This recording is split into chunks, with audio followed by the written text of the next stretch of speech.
Welcome to series kitchen. Cook with me series start చేస్తున్నానండి. ఎందుకంటే చాలామంది వంట చాలా కాంప్లికేటెడ్ అనుకుంటారు, కానీ కొంచెం ఇంట్రెస్టెడ్గా చేస్తే వంట చాలా ఈజీ అండి. అండ్ దానికన్నా ఇంట్రెస్టింగ్గా కూడా ఏది ఉండదు.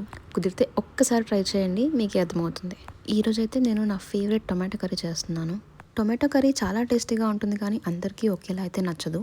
కొంతమందికి ఆనియన్స్ ఎక్కువగా ఉంటే నచ్చుతుంది, కొంతమందికి తక్కువగా ఉంటే నచ్చుతుంది. నేను మాత్రం సెకండ్ కేటగిరీయే. సో బేసిక్గా ఏ కర్రీ అయినా నేను కొంచెం ఆనియన్స్ తక్కువగానే వాడతానండి. అందుకే 5 టొమాటోస్కి నేను జస్ట్ 2 ఆనియన్స్ మాత్రమే తీసుకుంటున్నాను. మీకు కావాలనుకుంటే ఇంకో 1 or 2 ఆనియన్స్ యాడ్ చేసుకోండి. పచ్చిమిర్చి కూడా మీ కారానికి తగ్గట్టుగా తీసుకోండి. నేనైతే 4 తీసుకుంటున్నాను. మీరు అసలు కారం వాడద్దు అనుకుంటే ప్యూర్గా పచ్చిమిర్చి తీసుకున్నా కూడా ఓకే. నేను పచ్చిమిర్చితో పాటు కారం కూడా వేస్తాను, సో 4 తీసుకున్నాను. నాకు వెజిటబుల్ కటింగ్ కూడా చాలా సరదాగా అనిపిస్తుందండి. అందుకే నేను చాపర్ ఏది యూస్ చేయను, మాన్యువల్గానే కట్ చేసుకుంటాను. ఫైనల్గా కటింగ్ అయితే అయిపోయింది. ఇంకా కర్రీ స్టార్ట్ చేసేద్దాం.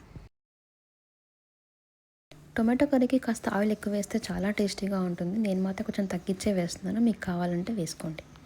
ఆయిల్ కొంచెం హీట్ అయ్యాక ఎండుమిర్చి, తాలింపు దినుసులు, పసుపు వేసి కాసేపు వేయించాలి.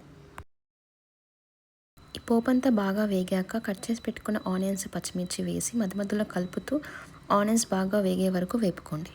నేను వంటలకి మోస్ట్లీ స్టీల్ గిన్నెలే వాడతానండి. ఇంతకుముందు నాన్ స్టిక్ వాడేదాన్ని, కానీ ఇప్పుడు స్టీల్ మాత్రమే వాడుతున్నాను. స్టీల్ గిన్నెల్లో వంటలు చాలా బాగా కుదురుతాయి, కాకపోతే కొంచెం ఓపిక్గా అడుగంటకుండా చూసుకుంటూ చేసుకోవాలి. ఆనియన్స్ ఇలా ఫ్రై అయ్యి కొంచెం కలర్ చేంజ్ అయ్యాక కొంచెం కరివేపాకు కూడా వేసుకొని ఫ్రై చేసుకోండి. ఆనియన్స్ ఇలా వేగిపోయాక కట్ చేసి పెట్టుకున్న టొమాటో ముక్కలు కూడా వేసుకొని ఒకసారి కలుపుకొని మూత పెట్టుకొని మగ్గించుకోండి. వెజిటేబుల్స్ ఎప్పుడైనా మూత పెట్టి మగ్గిస్తేనే త్వరగా మగ్గుతాయండి. కొంచెం వాటిలోంచి వాటర్ కూడా బయటకు వస్తుంది. సో సిమ్లో పెట్టుకొని కాసేపు మగ్గించుకుంటే ఫాస్ట్గా మగ్గిపోతాయి. టొమాటోలు కొంచెం మగ్గిన తర్వాత మీ టేస్ట్కి తగ్గట్టుగా అల్లం పేస్ట్, కారం వేసుకొని ఒకసారి అంతా కలుపుకొని మూత పెట్టేసి మళ్ళీ కాసేపు మగ్గించుకోండి. కాసేపటి తర్వాత మూత తీసి చూస్తే టమాటా చాలా సాఫ్ట్గా మగ్గిపోయాయండి. ఈ స్టేజ్లో మీకు కావాలనుకుంటే కొంచెం వాటర్ యాడ్ చేసి సాల్ట్ కూడా టేస్ట్ చూసుకొని యాడ్ చేసుకోండి. కొబ్బరి పొడి కూరల్లోకి చాలా మంచి టేస్ట్ ఇస్తుందండి. నేనైతే అన్ని కూరల్లో మ్యాండేటరీగా వాడతాను. మీకు నచ్చకపోతే స్కిప్ చేసేయండి. కొబ్బరి పొడితో పాటు 1/2 టీ స్పూన్ ధనియాల పొడి, 1/2 టీ స్పూన్ గరం మసాలా కూడా యాడ్ చేస్తున్నాను.